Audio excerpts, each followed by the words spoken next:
आज मैं आप लोगों को एसएससी में जो पूछे गए क्वेश्चन, अभी 2022 में फिर ये क्वेश्चन पूछा गया। तो कल हमने बताया था कि जो आय होती है, आय बराबर जो होता है बचत प्लस खर्च होता है।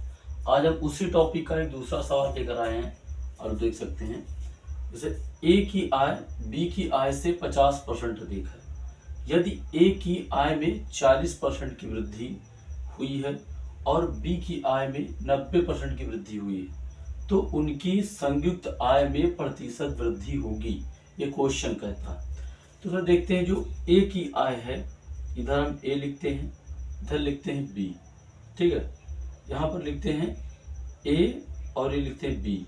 ये हमारा क्या हो जाता है, एक इसकी आय होती है, यहाँ पर ए और एक बी रेशियो बनाते हैं, यहाँ पर लिख देते हैं दोनों की आय, ठीक है। ऐसे करते हैं। अब ये कह रहा है ए की आय बी की आय से 50% अधिक है, यानी अगर ये 100 है तो सीधे सीधे 150 हो जाएगा। अगर ये 100 है तो कितना हो जाएगा, 150 हो जाएगा। ये बी की आय से 100 कितना है, 50% अधिक है।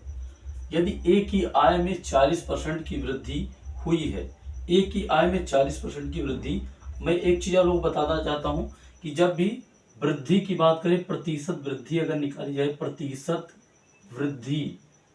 वृद्धि अगर 20% की वृद्धि कहता है तो बराबर 120% हो जाता है। ऐसे करके जो है लगता है। तो जैसे कि इसने कहा कि जो है, यदि ए की आय में 40% की वृद्धि होती है, तो यहाँ पर 40% की वृद्धि करने पर सीधे क्या करेंगे, 140% की वृद्धि करवा देंगे। तो उसमें करवाएंगे तो कितना हो जाएगा, 150 गुणे 140 बटे 100। ऐसे हम निकाल सकते हैं कि कितना वृद्धि हुई। ए इससे कट गया, इससे कट गया। देखते हैं, 15 चौकू 60 का 0 हो जाएगा, 15 चौकू 60 का 0 और 15 कम 15 छा 21 हो जाएगा, 210 रुपया हो जाएगा। इसके बाद कहता है यदि बी की आय में 90% की वृद्धि, तो यहाँ पर 90% की वृद्धि मतलब प्लस 190% हो जाएगा। सीधे सीधे बी की आय में 90% की वृद्धि मतलब क्या हो जाएगा, सीधे 100 पर 190 हमने बता दें कि प्रतिशत वृद्धि कैसे बढ़ती है। यदि 20% की वृद्धि हो रही हो तो सीधे 120% लिख लिया जाता है, क्योंकि हमेशा प्रतिशत 100 पर निकलता है। प्रतिशत हमेशा कितने पर निकलता है, 100 पर निकाला जाता है। 100% होता है प्रतिशत दुनिया में। तो 100 में 190% की वृद्धि, तो सीधे लिखो यहाँ पर 100 इंटू 190। प्रतिशत हटेगा तो यहाँ पर 100 लग जाएगा, इससे कट जाएगा। प्रतिशत हटेगा तो 100 नीचे लग जाएगा, तो क्या आया, 190 हो जाएगा। सीधे सीधे कितना हो गया, 190 जो है सीधे सीधे लिख जाएगा, 190 हो जाएगा। अब ये कह रहा है तो उनकी संयुक्त आय में प्रतिशत वृद्धि बताइए। संयुक्त आय में प्रतिशत वृद्धि, तो इन दोनों को जोड़ दो, इन दोनों को जोड़ दो। अभी पूछ रहा संयुक्त आय में प्रतिशत वृद्धि, इसको हम हटा देते हैं यहाँ से ताकि हम अपना काम आसानी से कर सकें।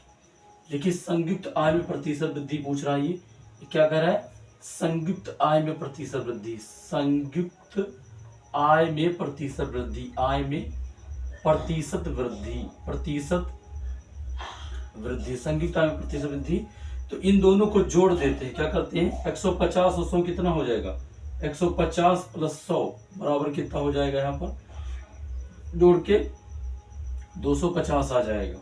यहाँ पर दोनों जोड़ेंगे तो कितना हो जाएगा, 210 प्लस 190, दोनों जोड़ो तो क्या आएगा, ये बराबर करके आ जाएगा 0, और यहाँ पर आ जाएगा 9 1 10, और यहाँ पर 9 1 10 और 2 1 3 1 4, ये 4 हो जाएगा। जोड़ेंगे 0 9 1 10 और 2 1 3 1 4 हो जाएगा। ये संयुक्त आय में प्रतिशत वृद्धि निकालने का तरीका होता है। अब यहाँ से देखो ये कितना बढ़ रहा है, यही पूछ रहा है कि प्रतिशत वृद्धि बताइए। तो ये कितना ज्यादा है इससे, तो देखते हैं 400 से कितना ज्यादा, तो सीधे सीधे क्या हो जाएगा, ये 400 प्रतिशत वृद्धि, प्रतिशत वृद्धि बराबर हो जाएगा क्या, 400 माइनस 250, और किस पर निकाल रहे हैं, 250 के ऊपर निकाल रहे हैं, इंटू 100% हो जाएगा, इंटू क्या, 100% हो जाएगा। तो ये हटाने तो क्या हो जाएगा, 0 हो जाएगा। यहाँ पर 10 से 5 जाएगा 10 से 5 जाएगा, 5 हो जाएगा, यहाँ पर 3 से 2 जाएगा, 1 हो जाएगा। 150 बटे 250 इंटू 100% हो जाता है। अब इसको हम काट लेते हैं, 0 से 0 चला जाएगा और ये 25 चौका 100 हो जाएगा। 25 चौका 100, ये 15 चौकू 60% आ जाएगा। कितना आ जाएगा ये? 60%। यानी हमारी प्रतिशत वृद्धि क्या आ गई? बात करें तो प्रतिशत वृद्धि क्या निकली? प्रतिशत वृद्धि क्या निकल गई? 60% इसका आंसर हो जाएगा। क्या हो जाएगा ये? 60% इसका आंसर हो जाएगा। आप लोग इसको चेक कर सकते हैं। अगर किसी भी प्रकार का डाउट हो तो आप बेशक कमेंट करके आप बता सकते हैं, किसी भी प्रकार का डाउट हो।